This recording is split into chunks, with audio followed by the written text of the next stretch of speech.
Hey, everybody out there in the internet world, it's your favorite revolutionary socialist, Hippinator 13, and I'm back again for another episode of Fascism and Imperialism 101 and the Religiously Correct. First of all, what's going on here is that these billionaires own the media. You know what I mean? They actually own corporate media, they own social media, and they use it to keep a two-party monopoly. They keep any other parties out, anybody else out, any socialist, leftist, anti-fascist, anybody who wanted to run on a different platform, like getting rid of Wall Street, socialism, which they already both parties denounced in Congress.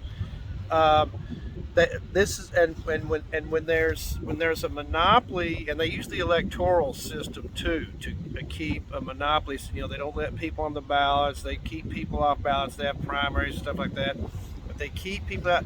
And this is how they maintain a dictatorship. It looks like two parties, but it's really only one party. Really and truly, it's really only one party. It's not two parties. It's one party. It's the party of Wall Street, parasites, and corporate predators, and real estate, and all these other corporate interests. That's really what it's all about. And the police do not, you know what I mean, they do not exist to protect you. They exist to protect this political monopoly, and we see that when people protest against policies that these two parties, both of these parties are Wall Street fascists and imperialists. And all of this, we've had OWS, we've had protests against all sorts. We've had anti-war protests, and every time there's a protest and the people get fed up with these two parties and what they're doing, pushing their agenda with their monopoly and dictatorship, well, they send out the police to put down protests. You know what I mean? And these are the people. These are the agendas that the people don't want. They don't want this. They don't want this at all. You know what I mean? And it's just it's brutal.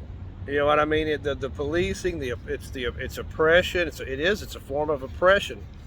And we've also got these religious whackadoodles. You know what I mean? These radicalized right-wing extremists. And they're in your government, and they're they're making. And you've got the Supreme Court. They're making religious laws. They're putting the Ten Commandments in schools. You know what? You don't even find the Ten Commandments in a church, and a lot of churches don't even have the Ten Commandments. And they're trying to put them in school. They're trying to indoctrinate your kids in religion. And we already know that within these religious schools, these churches, these are where the predators are. These are where your groomers are. These are where your predators are. We've already had Dateline shows that shows that these most of your child predators are wealthy, conservative white men, and a lot of times religious. And we already know they've already been sued, been to prison, all this stuff. If you're a politician and you come in trying to inject religion, you should actually not only just forfeit your ability to privilege to be in politics. You should really be just exiled from the country. You really should be just completely exiled from the country. I would go so far as to say that we really need to make solicitation for money for religions illegal to protect gullible and naive people, especially older people that give their life savings to these, Joel Osteen and people like that.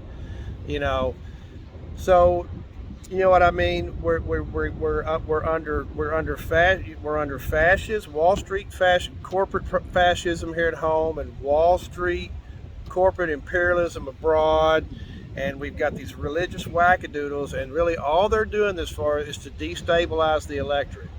You know what I mean? They're not trying to do anything good. You know what I mean? Help anybody, get anybody into heaven, or that's ridiculous. Trying to make anything better. They're not trying to fix anything. They just want to divide and destabilize the electorate so that the people don't unite and say, hey, you know what? We're tired of Wall Street and these corporate predators, ripping off workers, consumers, and taxpayers. You know what I mean? And not that way, nothing gets done. They've got these Trump pansies so riled up about all this religious nonsense that they don't, you know what I mean? They're just completely clueless, and we can't get them on board. You can't deal with them. You can't reason with them. There's just absolutely no way. So it's going to take armed resistance, people. It's going to take organization. It's going to take armed resistance.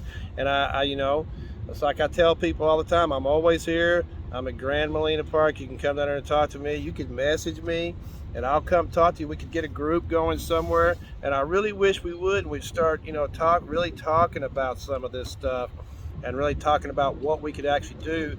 You know what I mean? To really put forth some resistance and really get in the face of the police and these politicians, you know, from every level, all the way up from municipalities and city councils, all the way up to, you know, the state house, the national, Congress, Senate, House, Supreme Court. We really need to be getting in their face, and we really need to get them out and just say literally, the only thing that's acceptable is if you leave and let us do what we want to do with this country, and let us take this country forward. All right, people. Until next time, arrivederci.